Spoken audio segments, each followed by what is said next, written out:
ॐ विश्वं दर्पणदृश्यमाननगरी तुल्यन्निजान्तर्गतं पश्यन्नात्मनि मायया बहिर्योद्भूतं यथा निद्रया यः साक्षात् कुरुते प्रबोधसमये स्वात्मानमेवाद्वयं तस्मै श्रीगुरुमूर्तये नमः इदं श्रीदक्षिणामूर्तये बीजस्यान्तरिवाङ्कुरो जगदिदं प्राङ्निर्विकल्पं पुनः मायाकल्पितदेशकालकलना वैचित्रचित्रीकृतं मायावीव विजृम्भयत्यभिमहायोगीव यस्वेच्छया तस्मै श्रीगुरुमूर्तये नमः इदं श्रीदक्षिणामूर्तये तस्मै श्रीगुरुमूर्तये नमः इदं श्रीदक्षिणामूर्तये। ॐ सहना भवतु सहनौ भुनक्तु सह वीर्यं करवावहै तेजस्विनावधीतमस्तु मा विद्विषावहै। ॐ शान्तिः शान्तिः शान्तिः। सदाशिवसमारम्भां शङ्कराचार्यमध्यमाम् अस्मदाचार्यपर्यन्तां वन्दे गुरुपरम्पराम्। ॐ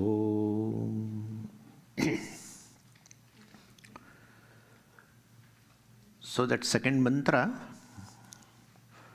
Shrotrasya Shrotram, etc., there the result of this knowledge is mentioned. And the result is freedom from death. Could be looked upon any way. Freedom from death means freedom from sorrow, freedom from suffering, freedom from fear. Anything, all is connected ultimately.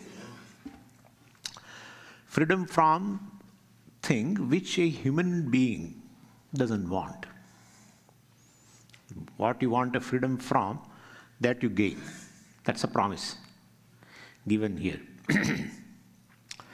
Every human being, not a particular one. Oh, I don't want some particular thing, and that is not guaranteed here. A human heart is seeking a freedom, common, universal. That one gains. That's how this becomes a goal. Moksha, the Purusha, this freedom is a universal goal. It's a universal goal, no one can deny it.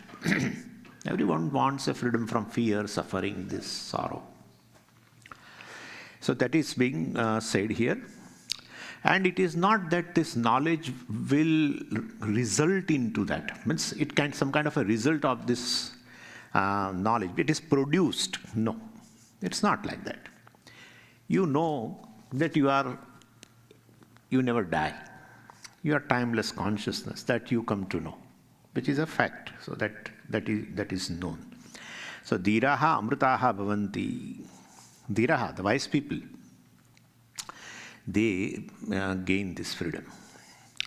And it has been said, two expressions are there, atimuchya and asmad lokat pretya. So giving up this notion of I, basically in the ears, etc., well, they become free. Means they are you, they are I, ears, etc., everything is I, but I am distinct from that. That is what it is. So, asmad lokat pretya. Asmad lokat pretya. Loka means basically this lokyate anubhuyate iti loka. The physical body, mind, senses, this assembly is experienced, is known. So, asmat lokat means from this loka, from this body, etc., while he pretya, he withdraws from this. And asmat indicating very well, because what is so close? Asmat means this, from this. It's very close.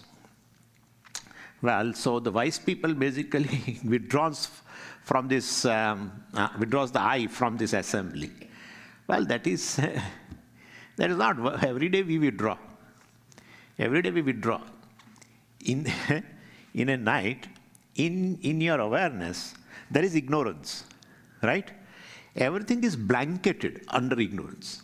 Like everything, in a room, 1,000 things are there. But suppose the darkness is there, things are there, but they become dormant. Exactly like this. Due to tamoguna's predominance, everything is covered. Even though it is there, you don't know. So same way here in deep sleep state, well, you are aware of the ignorance, nothing else. Nowhere body is seen, nowhere your senses, nothing. No duality, in fact, anyway. So, therefore, in your awareness, there is no body, etc. Means you have withdrawn. I is withdrawn from them, all of them. So every day we withdraws. Every day I is withdrawn in the night from the body, mind, sense complex.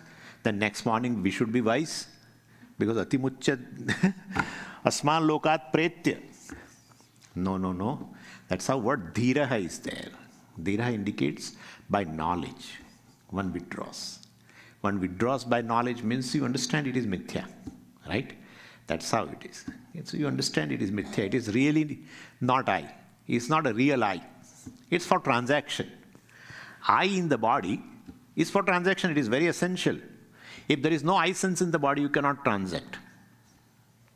You cannot transact. You cannot see. You cannot hear. You cannot do anything. So all transactions are done placing the I in the body, mind, sense complex. But that's it. That's it. Once the transaction is over, I keep it aside. While transacting, I was very much there as a consciousness. When transaction is over, still I am there. Therefore, basically, withdrawal from the body, mind, sense, assembly, etc. is in terms of knowledge, understanding it is as a non-I or a mithya, etc. That is withdrawal. Sometimes they use the word transcending also. Transcending ego and transcending all. This is same thing. So anyway, amrtaha bhavanti, well, they are no longer subject to death, because what is subject to death dies. Earlier he was saying, I am dying. I am too old, Swamiji. How long I will live now? How long I will live? Right? So the age of the body becomes your age, and you say now you are subject to death and you are now going to die. So what is subject to death dies. But you understand it as a non-I. That's it. It is not a reality of me. So, that is assembly. Assembly will die. Any assembly is basically assembly of the parts. Putting together parts is an assembly. Then someday they will fall apart. Yeah. And therefore, that is subject to dying. Subtle body also is same.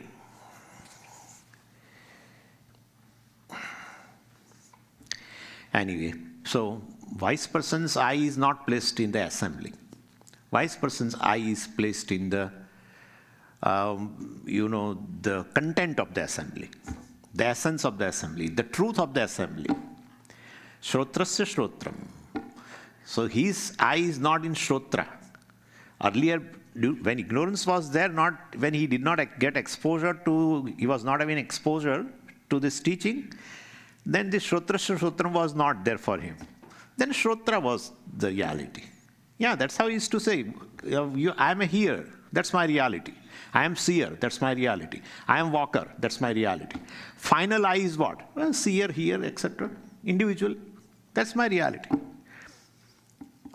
If that's your reality, if you are really an individual, you will be individual throughout all the three states. You remain. Because one cannot give up one's own nature. If individuality is your nature, you can never give it up. But individuality goes and still you remain. In a deep sleep state, where is the sense of individuality? There is no sense of individuality. How can you say, Swami, there is no sense of individuality? Well, you, with a 20 by 20 vision, and the one who is blind, when both of are awake, right? Then you told you have a very good vision. He is blind. When both of you sleep, what is the difference? What's the difference? What is the difference between the people who is blind and who is having 20 by 20 vision? In deep sleep state, what is the division? There is no division. There is no division. So there is no individuality. When individuality arises, there is a division. I am a different, you are different. So the sense of individuality goes, living you. Therefore, you are really not an individual. That is merely for transaction. So I am not the body, I am not senses, I am not the hunger, thirst, pranas, etc. That is, Swamiji, I have a block. I have block. So this is our reality, we think. It's not. Anyway. So anyway, therefore, you will be free from suffering. Now you know that you are not born. Because any suffering arises from this. They are subject to death, subject to old age, subject to change. That's how even the old age is appearing, people get frightened. One white hair appears, my God, you will try to hide it. Or you are leaning for listening. Oh, old age is coming. Ringing the bell. Yeah, it's coming. The teeth starts, one by one. Yeah. And you are not welcoming. No one welcomes. Yeah. No one welcomes a change. Oh, sorry, for the sake of change I have come here. No, sir. Yeah. You are in search of a changeless situation. Yeah. The whole life is a life of search of something which doesn't vary.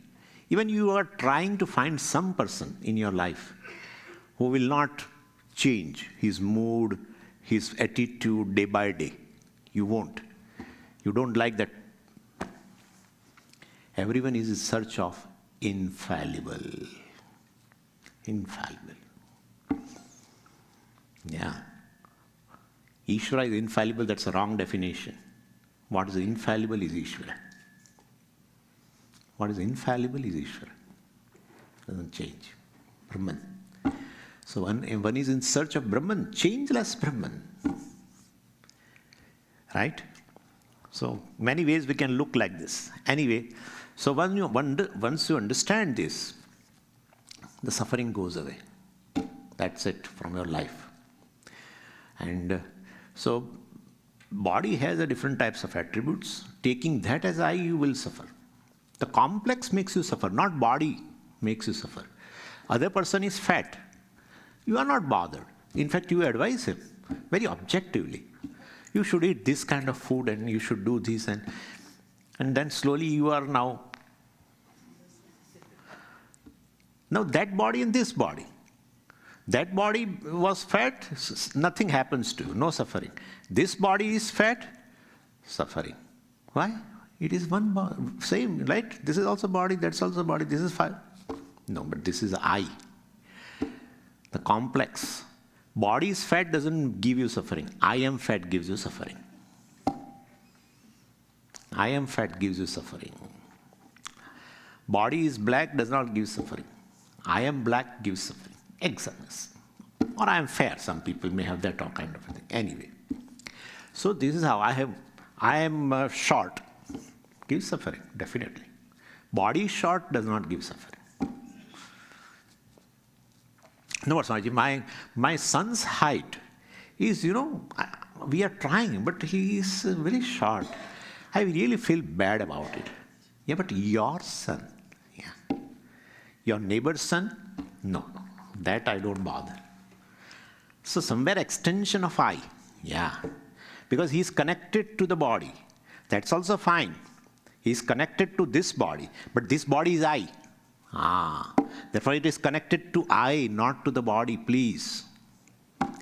Look at this. This is called mamakara. Ahankara mamakara. Ahankara calling the body as I.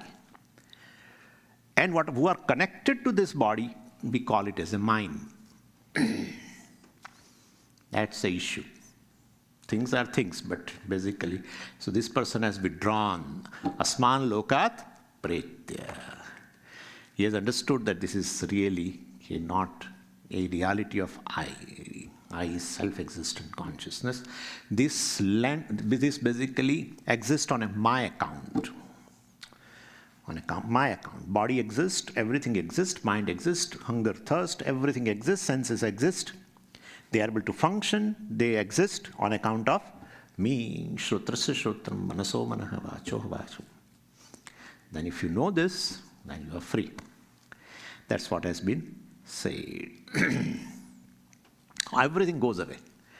Everything goes away. Sense of individuality is a reality, then everything is a reality. Sense of rejection is a reality. Fear of rejection is a reality. Fear of isolation, reality. Loneliness, reality. Fear of not being included. Sometimes you are not included in some group. They invite a few people and you are not invited. You feel so bad about it. Yeah? All because I'm an individual. So he becomes free from everything. So how should we know this Atma? Well, only by this method. That, well, by claiming I am the Atma, the consciousness. If I include body mind in the consciousness, well, I am an individual conscious being. If I exclude them in my understanding, in reality, understanding of the reality of I am consciousness. If I include them, I am an individual conscious being. So this is how you should exclude it. But if I exclude them, then how will I exist? You are self-existent. You are self-existent. Your existence does not depend upon the body. If your existence depends upon the body, means you are body. Body goes, you go. Then whole teaching, where is the teaching now? So to recognize I am consciousness, limitless consciousness, self-existent consciousness, you need body-mind. But just to be consciousness, you don't need body-mind complex. Please understand me. In this hall, there are lights. All-pervading light, right? To recognize the light, you need some surface which reflects the light. Otherwise, you cannot understand there is a light. But even if you withdraw your hand, light disappears? No. Just for a light to be there, it doesn't require hand. But to recognize that there is a light, you need a hand. Same way, to recognize that I am basically a limitless consciousness, which is self-existent, well, to recognize you need a body-mind. Because that is where it manifests. And that is where I should know. Where Brahman is to be known. Where it has manifested, there itself you should know. Right? Where it has manifested, there itself you should know. And mind is where it manifests. Subtle bodies manifest, and then conscious body also becomes conscious. Anyway, so, and therefore, basically, to recognize that I am conscious, you need body-mind. That's how you are not able to recognize in deep sleep state. Even though you are so close to your own nature, right? Only ignorance is there. Darkness, ignorance is there. And you are there. Body, mind, senses are not there. You are not able to recognize. But you exist. You exist as a consciousness. Could you follow? And therefore, where is death? Death of body is not your death. Some people, ask me question. After death, Swamiji, but how will I know whether you exist or not? Yeah, that's the question. Means somehow you and body are connected. So death of body brings some change here. You also die. Then the whole Vedanta is Devanta. Now, this is Devanta. Yeah, I am physical body. That's it. Death of body, I cease to exist. You are independent. We have discussed this. That is Satya-Mithya relationship. Vedanta is understanding of what is Satyam, what is Mithya. That's it. What that's it, Swamiji? That Mithya word is an allergic word for us. Understanding what is Satyam, what is Mithya. What is time-bound is mithya. What is changing is mithya. What is experienced is mithya. But on account of whom you experience everything, that is satyam. What is experienced is constantly changing, including time. The second of a particular hour, of a particular minute, of a particular hour, of a particular date has gone. By the time I spoke, gone. Born, gone, everything. All objects of consciousness are mithya. They keep changing. But changing means they born, gone, yeah. What is present become past. What is future become present, becomes past. Keeps changing. Body, mind, senses, hunger, thirst, the power in the senses, everything, the whole world. Means the previous thing, has been negated. It has gone means it is negated. What is negated is not satyam, which can never be negated, remains ever same, invariable. That is I. That is simply I, the consciousness. That is satyam. So satyamithya understanding. Taking mithya as a satyam is error.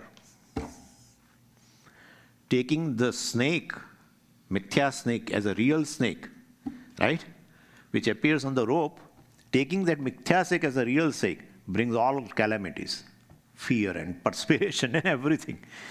Yeah. Understanding mithya as a mithya. Mithya means, Swamiji, it becomes zero, never. That's not mithya. That is shunyam. All the time you experience, but it is not real. But Swamiji, example, whole world, starting from sunrise. Without sunrise, there is a sunrise. Without sunrise, there is a sunrise. Without sunset, there is sunset. Without blue ocean, there is blue ocean. Without blue sky, there is blue sky. Where is reality? Where is reality? What you experience is not real. It's blue sky. I earlier thought this blue sky is like a big dome on this earth. Very solid dome. In Ahmedabad, we were having even calico mill. There was a calico mill before. They have the retail shop. And we call it as a calico dome. All clothes for sale, everything. So I thought this is a big dome. There is no blue sky. Twinkle, twinkle, star. What twinkle? They are Rakshasas. They will consume this earth. Thousands and thousands of times bigger than the earth. Where is reality? What you perceive, so since I experience it is real? No. Since you perceive, since you experience, therefore it is unreal. This is Vedanta. Since I experience, therefore it is real. That is Devanta. Okay? Yeah. One who perceives. On account of consciousness, everything is perceived. Right now you are seeing me. Proves the existence of consciousness. That's it. But Swamiji, where is your eye placed? Check before asking question. Check where your eye is placed. In the body, mind, senses. But that's how transaction takes place. That's correct. That's true. But that's a transactional reality for you, or it is ultimate reality for you? No, it's ultimate. And it is different thing. If it is ultimate reality, it is different. Well, so this is how we have to understand it. Tadeva brahmatvam vidhi, nedam yadidam upasate. May you know this tadeva, which is shrotrasya shrotram, manaso manaha, vacho vacham. Well, that is Brahman. Tvam vidhi. May you know that. That is that Brahman. Na idam yadidam upasate. That Brahman is not available for basically upasana, meditation, etc. Ishvara is for meditation. That's a one form, but that's not reality of it, etc. Now this is chapter 1 is over. In chapter 2, In the chapter 1, what we discussed was having 9 mantras. We just saw the essence. This chapter 2, where this particular mantra also appears, pratibodha, vidyayā, etc., it's a 5th mantra. It has only 5 mantras, chapter 2.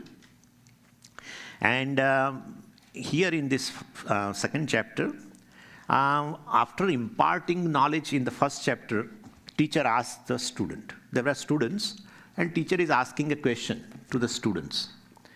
That do you know Atma? No one got up. But one person got up. One person got up. And he says something very peculiar. He did not say, I know the Atma.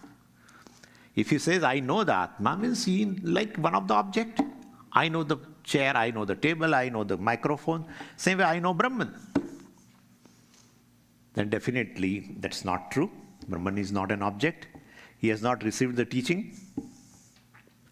If he doesn't say, suppose if he say, I don't know Brahman, then he says, what did you do in the class? Teacher will say.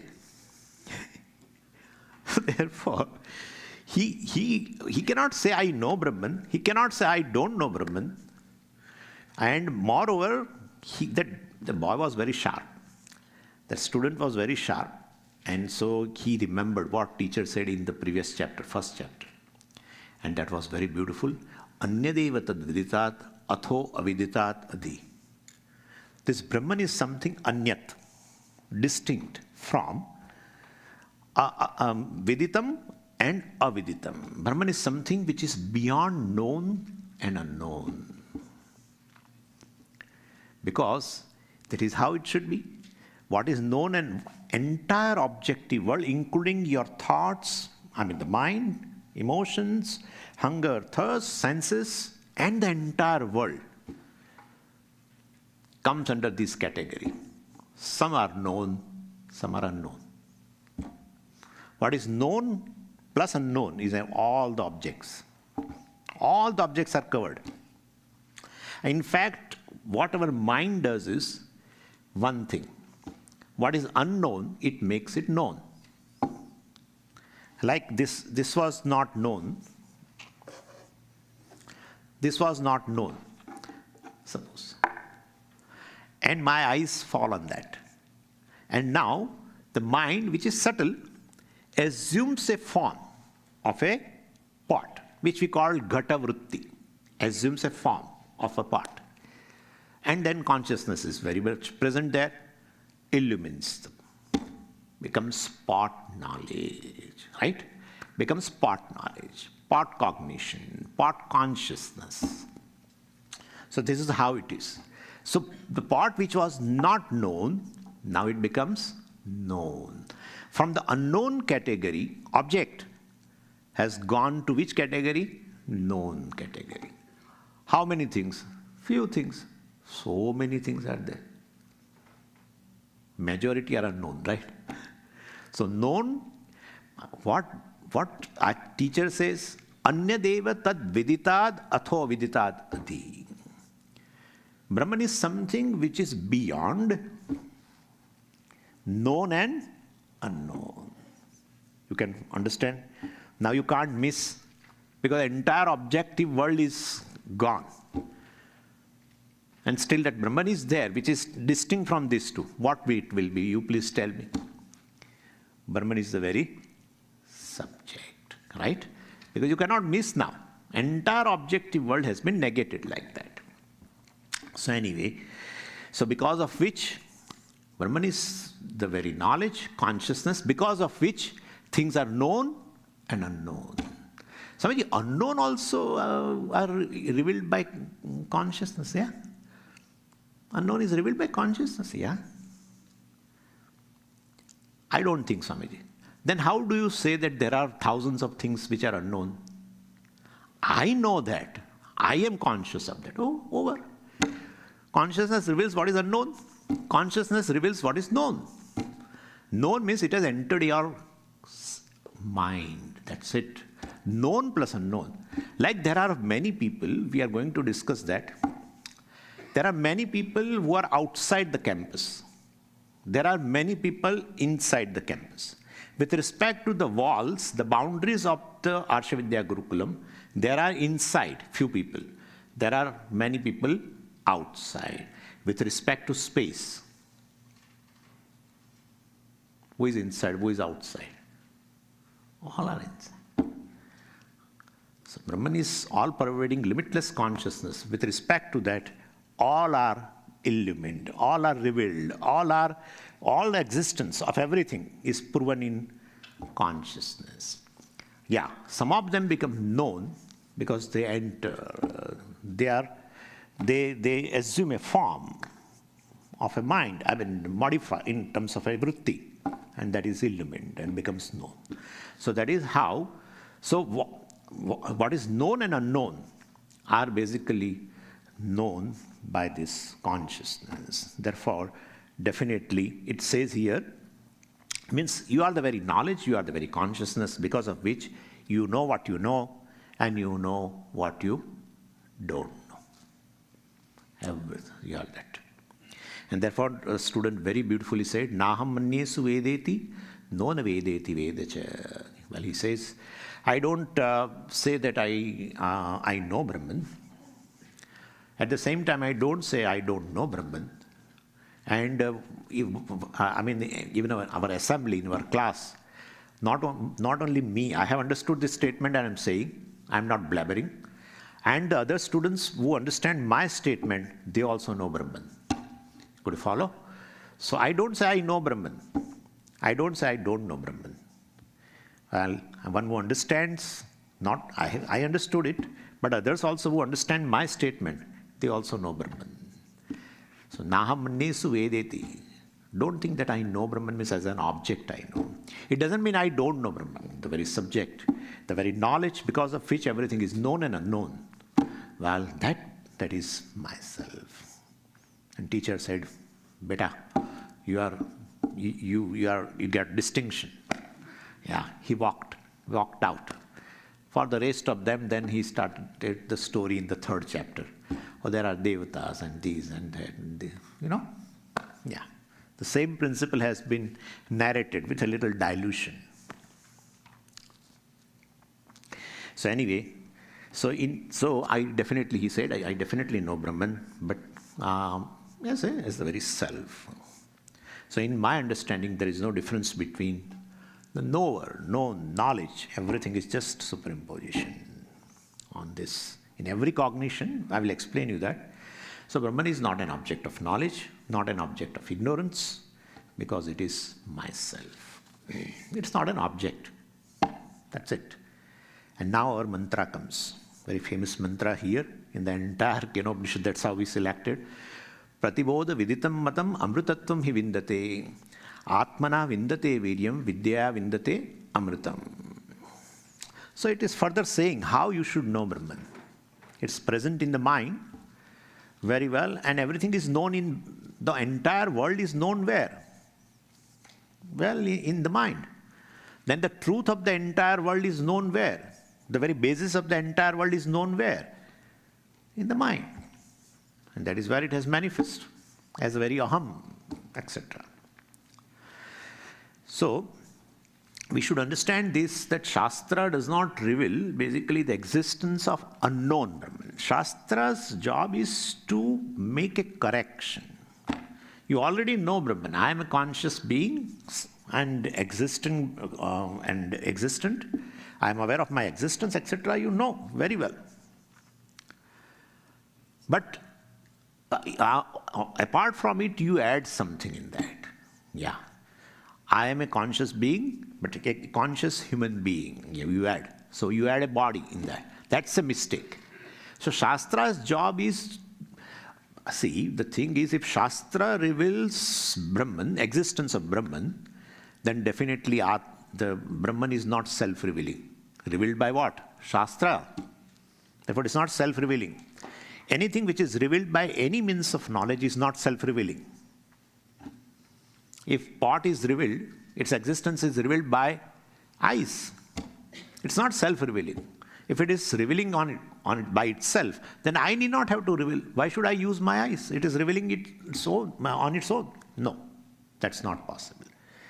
But Brahman is basically self-revealing, therefore Shastra does not reveal the existence of Brahman. Shastra corrects the mistake about that self-revealing Brahman, self-revealing ātmā. You take yourself to be, even though you are Brahman, you take yourself to be a limited being on account of identifying with the body, mind, sense complex, taking yourself as an individual.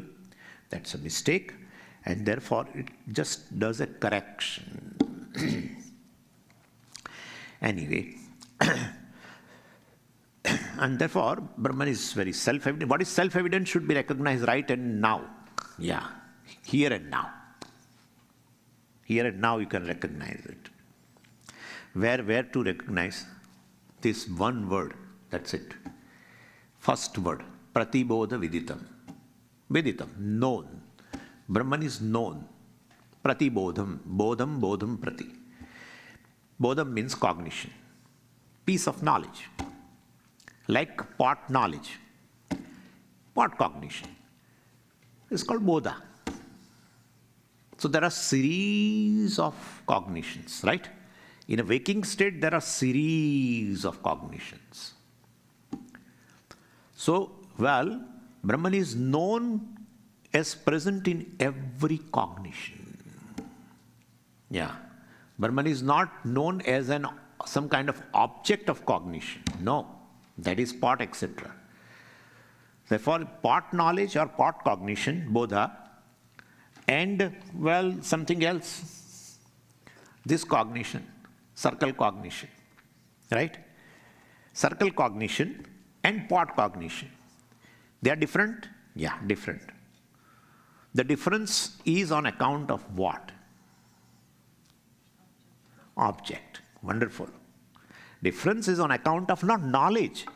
The difference in knowledge, let us say, difference in knowledge is on account of not the knowledge as such, but the object of knowledge. So knowledge is common. The consciousness is common. In pot consciousness and circle consciousness, what is common? What is invariable? That is consciousness or knowledge.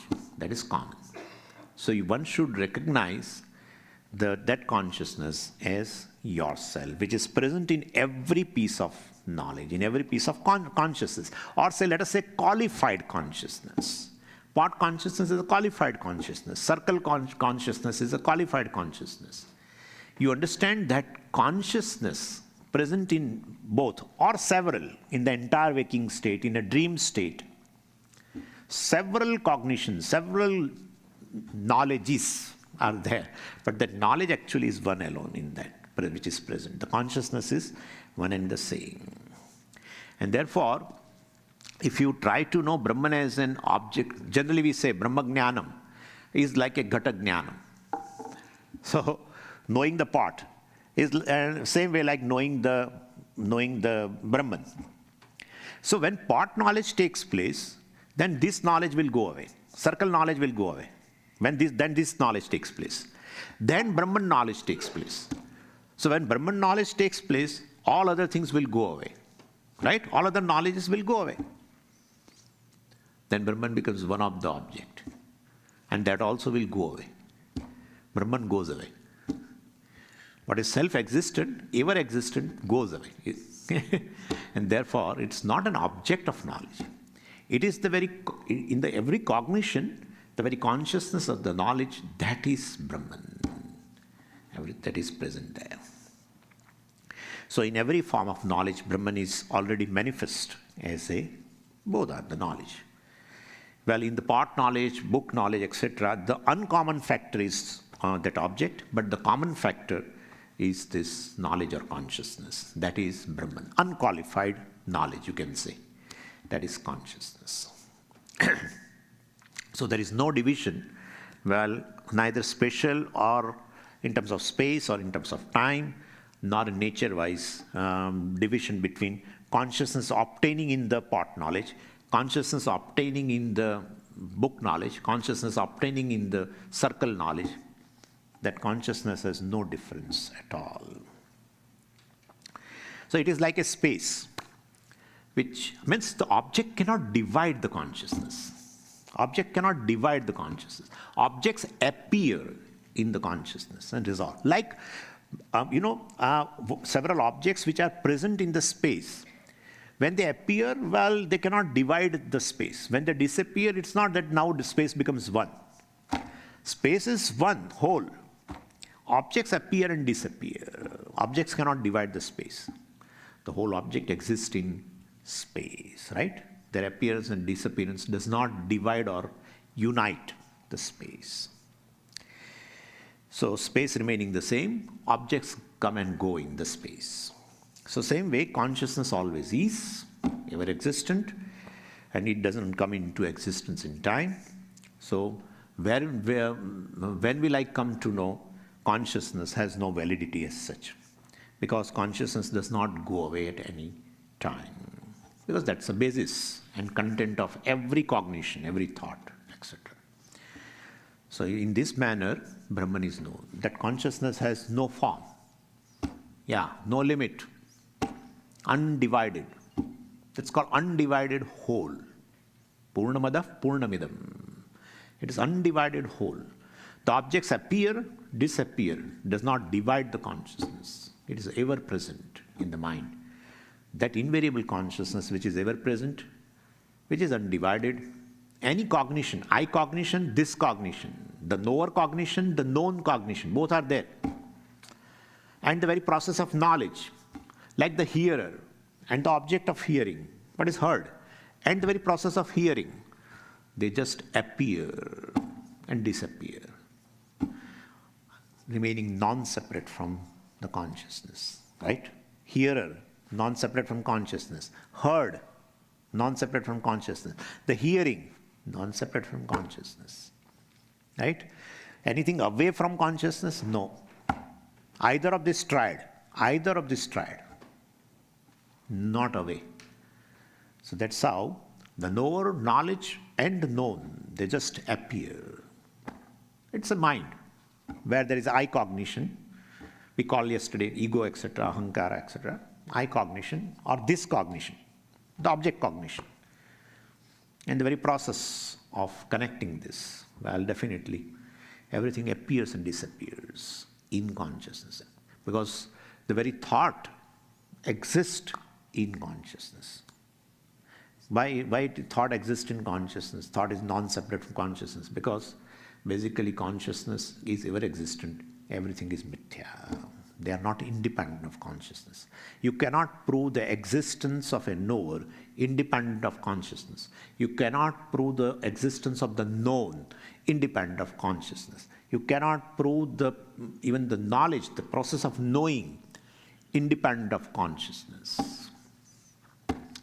Therefore, consciousness remaining undivided whole. That is you.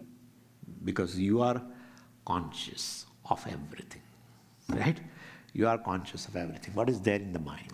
You are conscious that you are right now a knower. You know that you know certain thing, and you know that you don't know certain things. You are not a knower in a deep sleep state, that also you know. Right now you are a knower of a given thing, that also you know. So you are conscious, basically. Your consciousness. We'll be seeing that, don't worry. From evening 2 classes I have kept for that.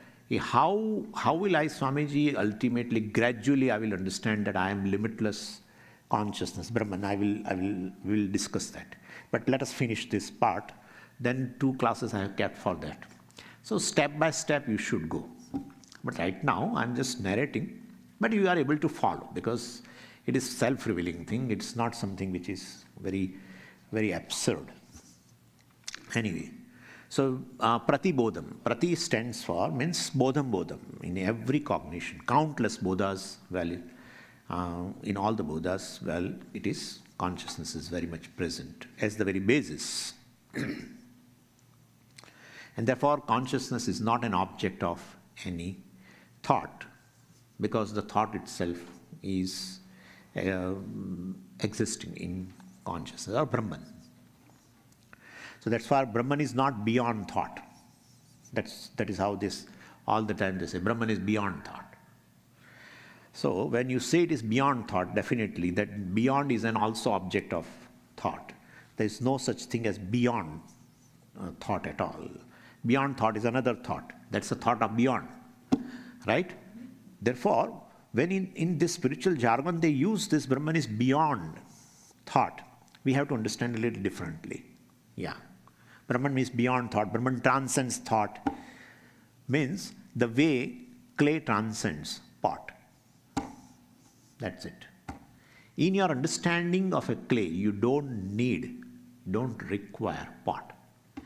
But in understanding of a pot, definitely you need understanding of a clay.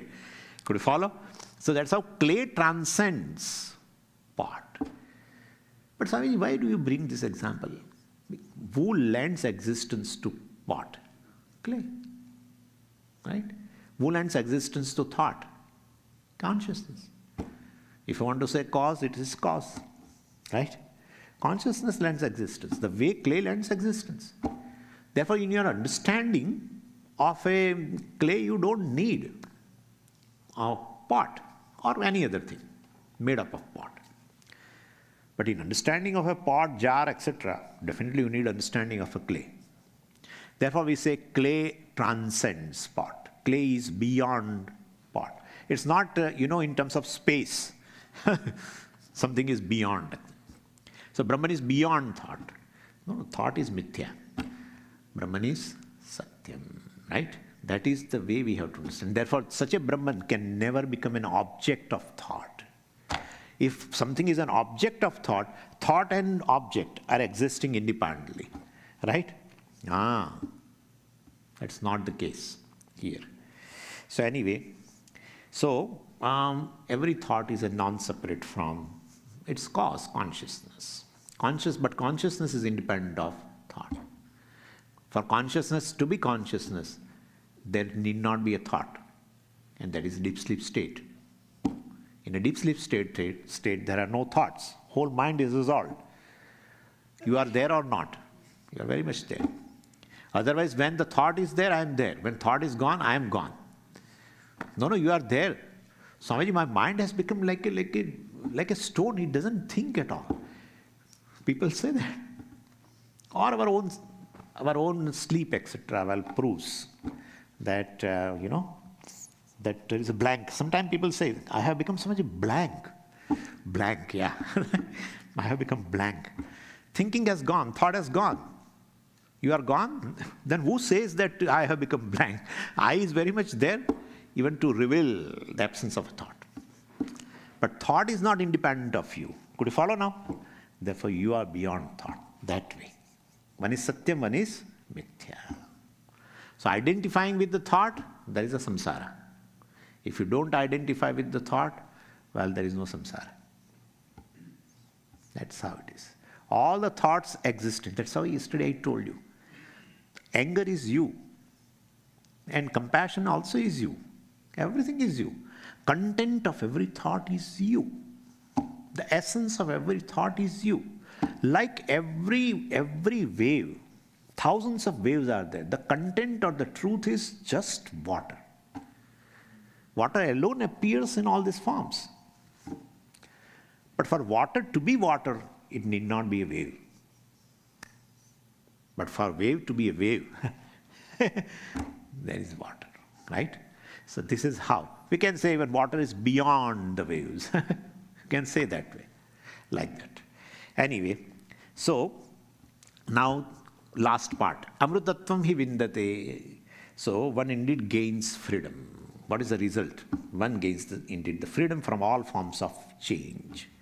The one who is no more ignorant of oneself gains this freedom from change. Understanding you are basically free from any change, well, makes you free from change. I am changing. Swamiji, I am getting old, I am this, I am that. I am changing, Swamiji. That's a wrong understanding. What is changing, you are taking it as yourself. Yeah, that is the thing. So the person being free from the notion, well, I am subject to death, knowing that I am Brahman, etc., gains this freedom from the sense of limitation. Even the conclusion, I am bound, etc., also is a notion. The content of that notion, that thought, I am bound, is consciousness, which is not bound. Could you follow? I am bound.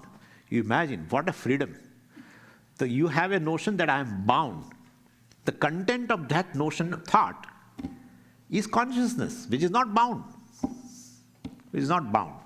So, well, it is the very content because of which the thought I am bound is there. When you drop that thought, bondage goes. You are not really, you have to snap some ties around you or break the shackles. Nothing. When you drop that thought, which thought? I am bound. If you drop that thought, I am bound, bondage goes. But how can I drop?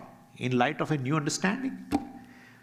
With the help of teaching that I am a free self, limitless self. Well, then definitely bondage goes. So free from all forms of limitation, space-wise, time-wise, object-wise. He, amrtatam, he vindate. He means because. Because, one gains freedom by the knowledge of oneself as Brahman, one gains amrtatam. Right now. What is here and now is only self.